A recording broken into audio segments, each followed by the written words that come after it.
मित्रों, एक बार अर्जुन को एक नियम भंग करने के कारण दंड स्वरूप 12 वर्ष तक वनवास का दुख अकेले झेलना पड़ा। सभी पांडवों के अलावा इनको अकेले झेलना पड़ा। और उसी अवधि में अर्जुन का 2 विवाह भी हुआ, एक उलूपी से और दूसरा चित्रांगदा से। तो अर्जुन 12 वर्ष तक वनवास अकेले क्यों झेले, ये कहानी सुनने के लिए वीडियो के अंत तक बने रहिए। हुआ यह है कि जब ये लोग अपना राजधानी बना लिए और अपने राजधानी के निर्माण में बहुत परिश्रम लगा, और उसके बाद जब राजधानी ये लोग इंद्रप्रस्थ में बना लिए और बड़ा आराम से रहने लगे, तो एक दिन नारद जी आकर के इन लोगों से एक कहानी कहे, शुंभ और उपशुंभ का कहानी कहते हुए बतलाए कि स्त्री ही ऐसी चीज़ है जिसके कारण भाइयों में विवाद हो जाता है। और तुम 5 पांडवों का एक ही द्रौपदी पत्नी है, तो द्रौपदी के संदर्भ में तुम लोग एक नियम बना लो, जो एक अवधि तक द्रौपदी एक आदमी की पत्नी रहेगी। उस अवधि में कोई दूसरा आदमी उसके रूम में नहीं जाएगा, अगर जो रूम में जाएगा उसको दंड भुगतना पड़ेगा। तो पांडवों ने आपस में तालमेल से इस तरह का नियम बना लिए। और उसी नियम में ये भी था कि अगर कोई द्रौपदी के साथ जो रहेंगे उस रूम में अगर कोई गया, उसका एकांत भंग होगा, तो उसको 12 वर्ष तक वनवास का दुख झेलना पड़ेगा। तो एक परिस्थिति बनी जिसके कारण अर्जुन इसके शिकार हो गए। एक दिन की बात है, लुटेरों ने किसी ब्राह्मण की गौएं लूट ली और उन्हें लेकर भागने लगे।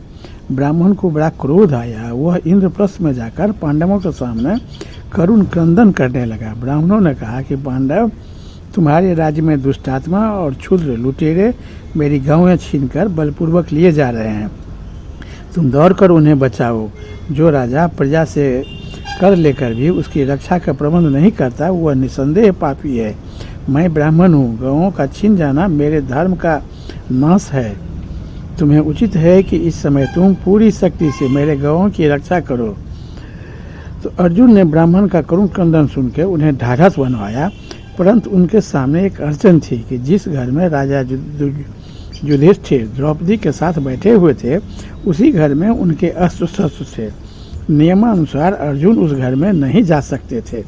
एक और कौटुंबिक नियम, दूसरी ओर ब्राह्मण की करुण पुकार। अर्जुन बड़े असमंजस में पड़ गए। उन्होंने सोचा कि ब्राह्मण का गोधन लौटाकर आंसू पोंछना मेरा कर्तव्य है। यदि मैं उसका उपेक्षा करता हूँ तो घोर पाप लगेगा, दूसरी ओर प्रतिज्ञा भंग होने का पाप लगेगा, तो वन में जाना पड़ेगा। यदि मैं ब्राह्मण का गाय का रक्षा नहीं करता हूँ तो वह घोर पाप है। यदि मैं अपने अस्त्र लेने जाता हूँ रूम में, तो वहाँ पर युधिष्ठिर महाराज द्रौपदी के साथ हैं, तो नियम भंग होता है, तो 12 साल मुझे वनवास झेलना पड़ेगा। किंतु उन्होंने दोनों विचार करके ब्राह्मण के गाय का रक्षा करना ही अपना सर्वश्रेष्ठ धर्म माना, चाहे इसके लिए मुझे प्राण भी देना पड़ेगा, किंतु मैं इस धर्म को नहीं छोड़ूंगा, ब्राह्मण के गाय का रक्षा करूंगा। अर्जुन वहां जाकर के अपना अस्त्र लिए और ब्राह्मण के गाय की रक्षा किए। उसके बाद अर्जुन ने युधिष्ठिर के पास जाकर कहा, भाई जी, मैंने आपके एकांत गृह में जाकर प्रतिज्ञा तोड़ी है, इसलिए मुझे 12 वर्ष तक वनवास करने की आज्ञा दीजिए। युधिष्ठिर बड़ा शोक में पड़ गए। यदि तुमने, तो युधिष्ठिर ने कहे कि यदि तुमने नियम भंग भी किया है तो उसे मैं क्षमा करता हूँ। तुमने तो बहुत अच्छा काम किया। बड़ा भाई स्त्री के साथ बैठा हो तो वहाँ छोटे भाई का जाना अपराध नहीं है। छोटा भाई स्त्री के साथ बैठा हो तो वहाँ बड़े भाई को नहीं जाना चाहिए। तुम वनवास का विचार छोड़ दो, न तो तुम्हारे धर्म का लोप हुआ है और न मेरा ही अपमान। अर्जुन ने कहा, आप ही कहते हैं कि धर्म पालन में बहानेबाजी नहीं चलनी चाहिए। मैं शस्त्र छूकर सच सच कहता हूँ कि अपनी प्रतिज्ञा को कभी नहीं तोड़ूंगा। अर्जुन ने वनवास की दीक्षा ली और 12 वर्ष तक वनवास करने के लिए चल दिए। अर्जुन के साथ बहुत से वेद वेदांग के मर्मज्ञ, अध्यात्म चिंतन, भगवत भक्त, त्यागी, ब्राह्मण, कथावाचक, वानप्रस्थ और भिक्षाजीवी भी अर्जुन के साथ गए। हरिद्वार पहुंचकर वे कुछ दिनों के लिए वहां ठहर गए। एक दिन अर्जुन गंगा जी में स्नान कर रहे थे, तो उस समय स्नान करके तर्पण करने लगे, तो नाग कन्या उलूपी कामासक्त होकर उन्हें खींच कर जल के भीतर लेकर चला गया और अपने भवन में लेकर चली गई। तो वहाँ जा कर के अर्जुन ने उससे पूछे कि तुम कौन हो। तो वो अपना परिचय दी कि मैं नागकन्या हूँ और मैं तुम्हारे प्रेम में मोहित हूँ। तुम मुझसे विवाह करो। हम अपने विवाह के लिए ही तुम्हें वहाँ से खींच कर ले आए हैं। तो अर्जुन ने कहा कि मैं अभी वनवास की स्थिति में हूँ और मैं अभी 12 वर्ष तक ब्रह्मचर्य का व्रत पालन करते हुए मुझे वनवास में रहना पड़ेगा। तो उलूपी ने कही कि द्रौपदी के साथ जो तुम लोगों ने नियम बनाई है वह मुझे मालूम है, मैं तुम्हें अच्छी तरह जानता हूँ, किंतु अगर तुम हमारे साथ विवाह नहीं करते हो तो मैं अपना प्राण त्याग दूंगा और प्राण त्यागने का जो अपराध दंड होगा वह तुम्हें बड़ा भयंकर दंड होगा, इसलिए तुम मुझसे शादी करो। और उलूपी के बहुत बात हुई, उसके बाद उलूपी से अर्जुन ने विवाह कर लिए। उसके बाद वह घूमते घूमते मणिपुर गए। तो मणिपुर के राजकुमारी को देख करके अर्जुन बड़ा मोहित हो गया। वह राजकुमारी भी अर्जुन पर में बहुत मोहित हो गई। और मणिपुर का एक नियम था कि वहाँ के लोगों को एक ही संतान होता था और वह एक संतान अगर बेटी होती थी तो अगर बेटा हुआ तब तो ठीक है, अगर बेटी संतान होती थी तो उसको लोग पुत्र ही समझते थे और पुत्र के भांति ही उसका लालन पालन करते थे और वही उनके बाद उनका राजा होता था। और जब उसका संतान होता था वही राज का असली उत्तराधिकारी होता था। तो मणिपुर के राजकुमारी चित्रांगदा जो थी तो वह अपने पिता मणिपुर के राजा के अकेले संतान थी। तो राजा भी उसे अपने पुत्री चित्रांगदा को लड़का के ही समान मानते थे और लड़का ही मानते थे। और चित्रांगदा भी पुरुष के भेष में ही रहते थे। उसके दास दासी भी कोई नहीं पहचान सका कभी कि यह बालक नहीं है।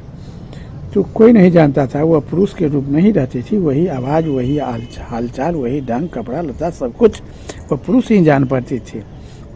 एक समय अर्जुन से उनको, जब अर्जुन मणिपुर पहुँचे तो वहाँ अर्जुन से भेंट हुआ और दोनों में एक बात लेकर के लड़ाई हो गई। अर्जुन ने उसे परास कर दिया और उसके बाद अर्जुन वहीं पर समझ गए कि यह लड़की है। और फिर कुछ बातों, दोनों तरफ से बात होने के बाद अर्जुन का उससे भी विवाह हो गया। और चित्रांगदा तो यहाँ हस्तिनापुर आ नहीं सकती थी क्योंकि मणिपुर का राजा के अकेले संतान थी और उसी का लड़का फिर वहाँ का राजा बनता। तो चित्रांगदा से भी शादी हो गया। तो इस प्रकार अर्जुन जो 12 वर्ष तक वनवास में थे और श्री कृष्ण ने अर्जुन को समझाए थे, अर्जुन अब तुम यहाँ इंद्रप्रस्थ में बैठकर नहीं रहो। राजा का पहला काज होता है कि अपने सीमा के इर्द गिर्द के सभी राज्यों से मित्रता करना। जो मित्रता स्वीकार नहीं करे उसे दंडित करके उसको अपने पक्ष में लाना। लेकिन पहले हर संभव प्रयास करना चाहिए कि मित्र बने। तो तुम भी अगल बगल के राज्य में घूम करके अपने मित्रों की संख्या बढ़ाओ। और संयोगवश अर्जुन को वनवास भी मिल गया। तो वह वनवास के अवधि में अर्जुन सब जगह घूम घूम करके अपने मित्रता भी बढ़ाए। और उसी क्रम में श्री कृष्ण ने भी बतलाए थे कि मित्रता का सबसे अच्छा उपाय होता है कि शादी का संबंध जोड़ना। तो इस बात को भी ध्यान में रख करके अर्जुन दोनों जगह शादी भी किए। इस तरह अर्जुन को अकेले वनवास में रहना भी पड़ा 12 वर्ष और उसी अवधि में उलूपी और चित्रांगदा दोनों से विवाह भी हुआ। तो मित्रों बहुत बहुत धन्यवाद सब तरह कहानी सुनने के